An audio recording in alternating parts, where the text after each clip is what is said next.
Shalom, perkenalkan nama saya Mika Sri Dorasian dan saya berasal dari Prodi Pendidikan Agama Kristen dari grup B dengan NIM 21010101067 akan menjelaskan tentang bibliologi dan juga pneumatologi. Terima kasih atas waktunya untuk menonton video saya. Semoga bermanfaat video saya. Terima kasih. Shalom. Yang pertama saya akan menjelaskan tentang bibliologi atau pengajaran tentang kitab. Pertama saya akan menjelaskan tentang apa itu bibliologi. Bibliologi berasal dari bahasa Yunani atau biblon yang berarti buku atau gulungan, yang dimana kata ini berasal dari biblos yang menunjukkan pada tanaman papirus yang tumbuh di tepian sungai, khususnya di sepanjang sungai Nil, yang dimana tanaman papirus ini menjadi dasar pembuatan dari gulungan tadi yang berisi tentang ayat Alkitab. Baiklah, saya akan menjelaskan mengapa alasan utama kita mempelajari bibliologi. Yang pertama adalah sebab Alkitab adalah Allah sendiri pengarangnya. Dalam konteks ini, Tuhan menjelaskan seperti ada ayat 7 Alkitab bahwa Alkitab itu adalah firman, dan firman itu mula-mula bersama Allah. Maka dalam hal ini kita menjadi tahu bahwa Allah sendiri adalah firman, dan menyebabkan bahwa kita harus percaya bahwa apapun yang dikatakan dalam Alkitab bahwa itu adalah yang dari Allah.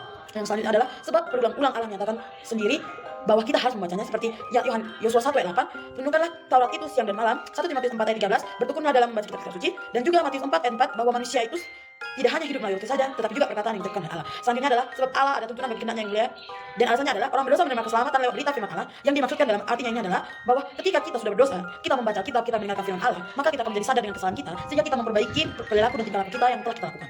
Selanjutnya adalah orang percaya disucikan dalam firman Allah. Yang dimana di sini adalah ketika kita orang percaya sudah mengatakan bahwa kita percaya pada Allah, dan kita dengan rajin membaca firman, bahwa kita semakin bertumbuh dalam firman Allah, dan kita semakin mengerti tentang perintah Allah, sehingga kita tidak jatuh ke dalam dosa yang sama berulang kali.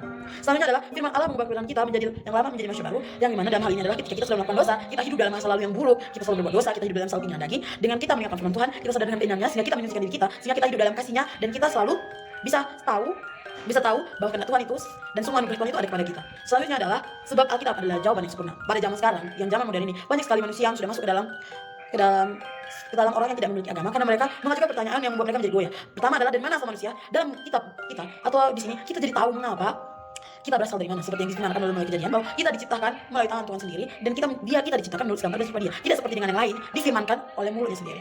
Selanjutnya adalah mengapa saya diciptakan.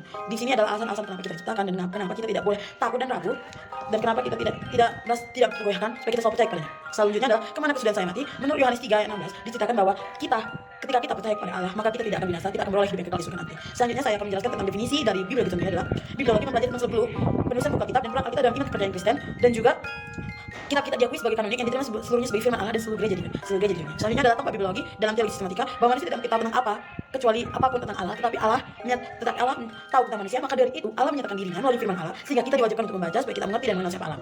Selanjutnya adalah bahwa Allah telah berkenan menyatakan dirinya melalui firman Allah dan memegang otoritas tertinggi dalam kehidupan kita. Selanjutnya adalah definisi tentang pernyataan Allah dan norma Allah. Dalam istilah ini, pernyataan ada terjemahan dari kata Latin atau revealer yang kata bendanya adalah revelation. Dalam bahasa Ibrani, pernyataan berasal dari kata Ibrani galak yang artinya telanjang. Dalam bahasa Yunani artinya apolokapis atau apolokaito yang artinya mencakapkan, menanggalkan, membuka yang terselubung. Yang dimaksudkan nama artinya adalah bahwa kita mencari tahu sesuatu yang sangat tersembunyi dan sangat terselubung dan sangat susah untuk kita percaya.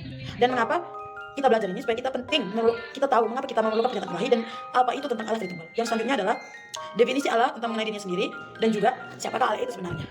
Teman, pengalaman adalah inspirasi atau meneguhkan pernyataan Allah. Jika Allah telah menyatakan dirinya kepada kita, maka kita harus percaya.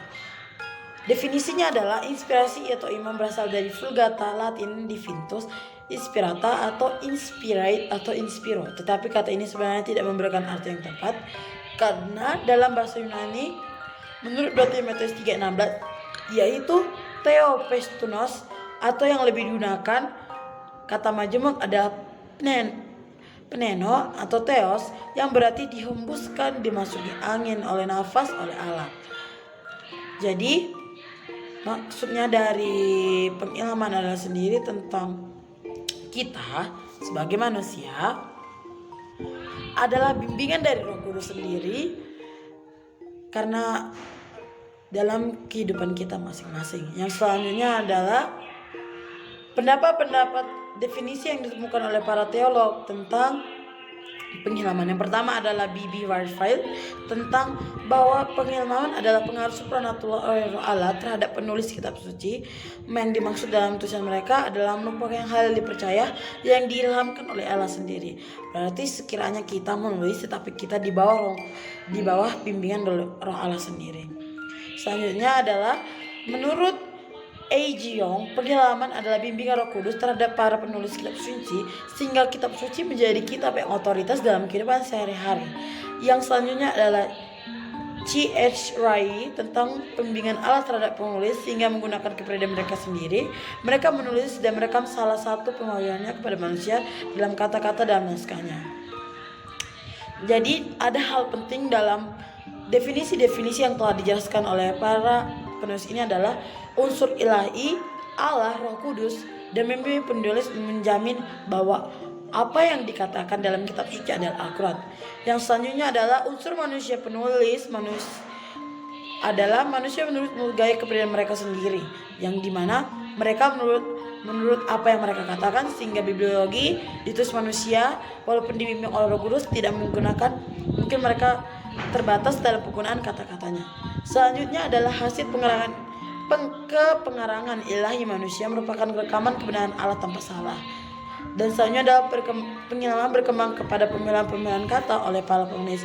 Berarti ada beberapa kata yang dipilih-pilih oleh penulis sehingga menjadi kata yang mungkin mengerti kepada setiap orang. Dan selanjutnya adalah pengilhaman berkaitan dengan naskah asli. Jadi naskah asli tersebut adalah naskah yang mungkin bisa kita percaya. Selanjutnya adalah bukti-bukti inspirasi. Yang pertama ada pernyataan yang di luar kemampuan berpikir manusia tentang dosa, keselamatan, Allah Tritunggal. Dan selanjutnya ada pernyataan bersifat nubuat yang dimana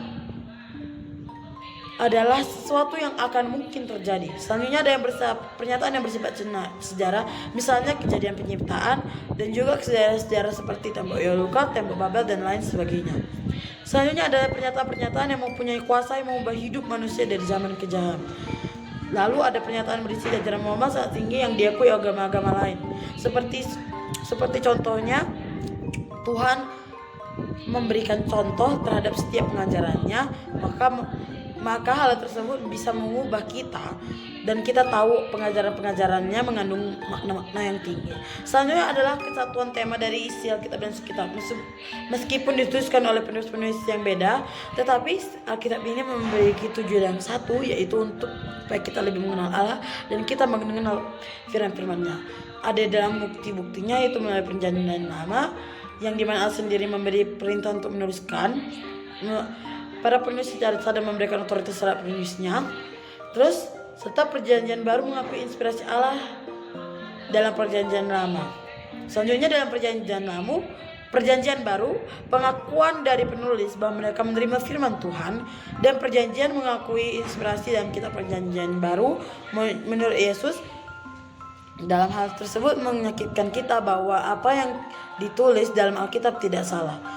Terus dalam tulisan Alkitab terdapat beberapa teori seperti teori dikte atau inspirasi mekanis, yang dimana dalam teori ini Alkitab adalah mesin waktu yang dimana mereka mendengar pernyataan Allah kemudian langsung menuliskannya dari kata demi kata seperti apa yang Tuhan katakan, sehingga tidak melibatkan tidak terlibat dalam sekali.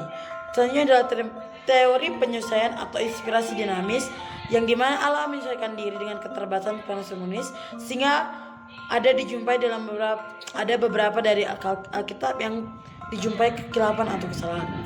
Yang selanjutnya adalah teori pengawasan, adalah tentang inspirasi organis, yang dimana Tuhan berdaulat mengawasi dan mengatur latar belakang dari orang yang menulis, melalui warisan keturunan, keadaan sekitar masing-masing penulisnya, sehingga pada waktu menulis mereka sadar menggunakan kata-kata mereka sendiri, dan sekaligus adalah firman Allah, dan mereka sudah dibina oleh Roh Allah untuk tujuan itu.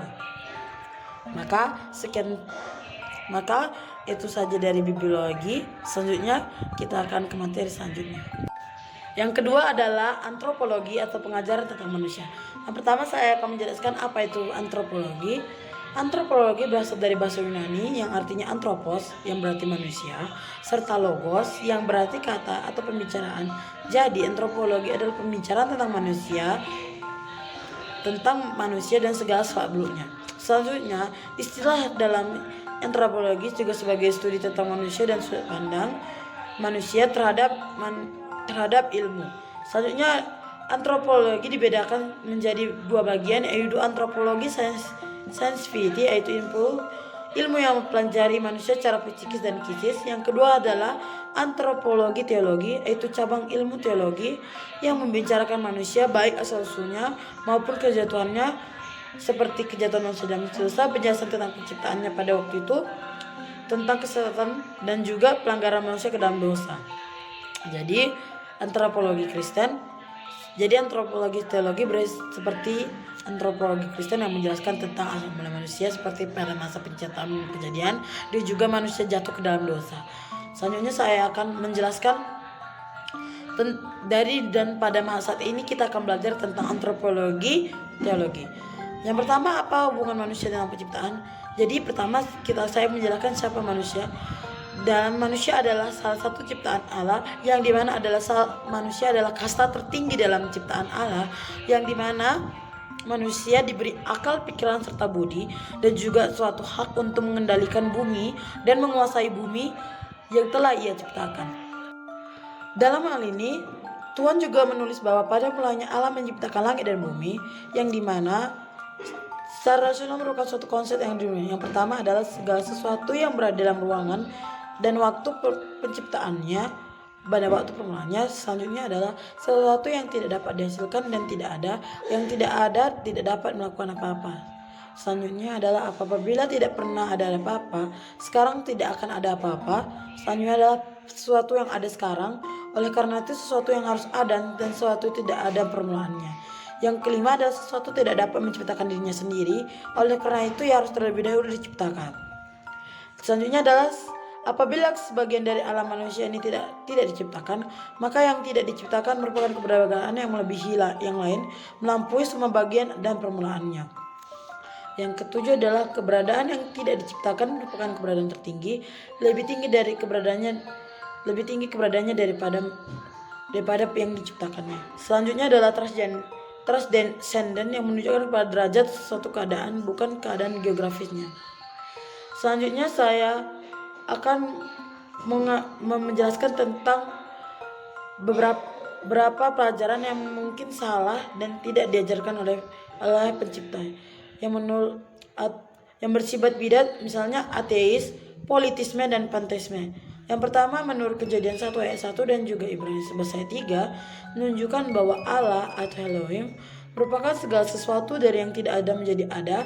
Kalau Ibrani 13 ayat 3 memakai frasa yang tidak kelihatan, bukan berarti tidak dapat dideteksi dengan mata atau jasmani, misalnya angin, gas, dan lain-lain, tetapi maksudnya adalah supaya kita percaya seperti kita merasakannya melalui nafas kehidupan kita serta juga berkat-berkatnya.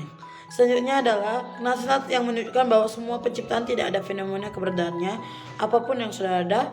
Yang ketiga, hal yang menyatakan bahwa materi tidak bersifat kekal tetapi ada ciptaan yang mempunyai awal. Selanjutnya adalah untuk aktivitas Allah menciptakan istilah tiga yang dipakai. Yang pertama adalah bara yang artinya mencipta menurut Kejadian 1 ayat 1, 21 serta 27. Yang kedua ada asa yang artinya melakukan atau membuat menurut Kejadian 1 ayat 25, Keluaran 20 ayat 11, Nehemia 9 ayat 6 dan juga ayat Yatsar artinya membentuk menurut Kejadian ayat 2 dan 7.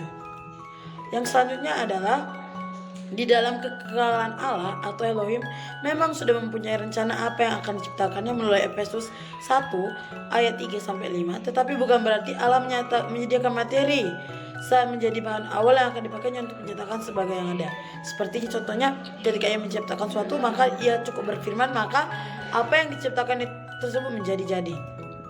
Dan ayat ini juga menjelaskan beberapa halnya. Pada ayat ini menunjukkan bahwa kalimat ini adalah kalimat pernyataan atau statement, artinya harus, dan itu adalah tidak seperti pertanyaan. Selanjutnya Allah menyebutkan bahwa Allah yang aktif adalah ia menciptakan semua bumi dan segala isinya. Selanjutnya adalah in the beginning, pada mulanya merupakan keterangan waktu yang berarti pada satu titik awal. Berbeda dengan Yohanes 1 ayat 1, pada mulanya adalah firman yang berarti dalam kekekalan. Yang dalam maksudnya ini adalah waktu, berarti ketika bumi masih kosong, Tuhan menciptakan semua isi dari bumi tersebut. Selanjutnya adalah tidak ada penanggalan yang diberikan, tetapi frasa keterangan mengenai waktu kaum Efrus mengadakan 4.500.000.000 tahun sebelum Masehi. Yang selanjutnya adalah langit dan bumi atau heavens and earth, yang adalah objek yang diciptakan. Kata langit adalah jamak atau plural yang berarti ruang angkasa. Selanjutnya adalah bumi atau planet yang didiami manusia. Selanjutnya nomor 6 adalah beberapa pandangan tentang penciptaan yang kurang tepat, namanya disebut dengan konsep rentangan. Sebagian pakar, terutama mereka yang memegang paham Alkitab, mengatakan bahwa penciptaan bumi dan segala isinya termasuk manusia terjadi pada waktu yang sama. Dan selanjutnya adalah teologi cerah atau gap theory yang mengatakan bahwa ada rentangan waktu yang sangat panjang antara penciptaan bumi dan penciptaan manusia. Manusia adalah merupakan waktu ciptaan yang terakhir. Mereka mengartikan kata hari sebagai rentangan waktu yang sangat panjang. Selanjutnya adalah Adam bukan orang pertama di bumi atau bukan manusia pertama di bumi. Ada yang mengatakan teori bahwa fosil-fosil yang ditemukan menyatakan bahwa ada sudah manusia di bumi sebelum ada Adam, seperti yang ditemukannya tengkorak manusia atau fosil-fosil manusia sebagai manusia purba yang ditemukan oleh para penemu. Tetapi semua punah dan adalah merupakan ciptaan kemudian atau ciptaan selanjutnya. Seperti intinya ada manusia purba dahulu, baru terjadilah suatu evolusi atau perubahan bumi, maka terciptalah Adam sebagai manusia pertama. Selanjutnya adalah ada pendapat mengatakan Adam adalah satu mata rantai tengah proses evolusi yang merupakan bentuk rendah dari manusia. Dan juga ada sebagian dari beranggapan bahwa ada sebagian yang menganggapan bahwa sebelum kejadian 1 ayat 1 sudah ada penciptaan manusia, itulah creatio ex nihilo. Tetapi karena bumi terhukum karena dosanya, maka Allah membumi hanguskan semua ciptaannya, dan penciptaan bumi terjadi pada kejadian 1 ayat 1 yang merupakan persiapan perlahan menuju tatanan penciptaan yang baru termasuk manusia dan Adam. Selanjutnya adalah para pendukung teori menyimpulkan bahwa fase bumi tanpa bentuk dan kosong menurut kejadian 1 ayat 11 adalah musibah yang terjadi karena hukuman Allah terhadap iblis. Tanpa bentuk menunjukkan bahwa keadaan bumi yang semula bukanlah tanpa bentuk, tetapi frasa ini tidak berarti karena hukuman Allah terjadi pada bumi. Frasa ini menunjukkan bahwa setiap tahapan Allah membentuk bumi belum ditumbuhi dengan vegetasi dan belum ditumbuhi oleh makhluk hidup, binatang, serta manusia. Buktinya adalah kemudian menciptakan benda-benda dan semua makhluk hidup untuk memenuhi bumi agar bumi tidak kosong. Selanjutnya, tanpa bentuk bukan berarti bahwa sebelumnya ada dunia mempunyai bentuk yang sempurna. Frasa ini menunjukkan bahwa bentuk bumi pada hari pertama adalah bukan seperti sekarang, seperti maksudnya adalah kosong, tidak berbentuk apa-apa. Pada awal penciptaan barulah Tuhan mengumpulkan air dengan air, memisahkan angkasa dari bumi agar tidak seperti perkataan bumi yang sekarang. Selanjutnya, tidak ada dalam Alkitab bukti mengatakan bahwa bumi dihukum oleh Allah karena dalam dosa kejadian iblis, hukuman atas dunia terjadi adalah oleh karena dosa Adam, menurut Kejadian 3 ayat 17-19. Selanjutnya adalah frasa tentang kondisi yang jahat. Hal ini tidak termasuk dalam ciptaan Allah, yang dimana dengan maksud adalah sebagaimana disebut bahwa keadaan bumi yang demikian adalah gambar keadaan bumi pada tahap penciptaan, karena Allah belum mengisinya dengan ciptaan lain atau yang masuk dengan kosong. Dan hal ini tidak menunjukkan keadaan iblis dalam kehidupan yang kemudian dihukum oleh Allah. Selanjutnya adalah menurut kelompok ini, kegelapan adalah keberadaan yang tidak baik. Dalam Kejadian 1 ayat 2 bukan menuliskan ciptaan Allah yang semua, melainkan kata kegelapan adalah arti memang kegelapan seperti kejahatan atau yang lainnya. Namun dalam Kejadian 1 ayat 4, kegelapan bukan berarti kejahatan yang tidak baik, tapi bagi Allah kegelapan adalah tidak adanya terang dan tidak ada isi sama sekali. Selanjutnya menurut Kejadian 1 ayat 28 tentang bahwa sebelum Adam ada, bumi sudah pernah didiami dan dikelola.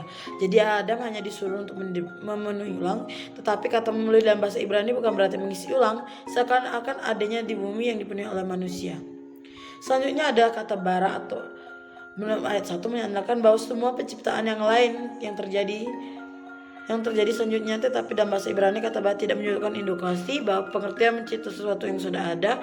Menurut konsep aturan tangan tidak benar didasari konsep ekregesi firman Tuhan yang benar. Selanjutnya adalah konsep hari atau kurungan waktu.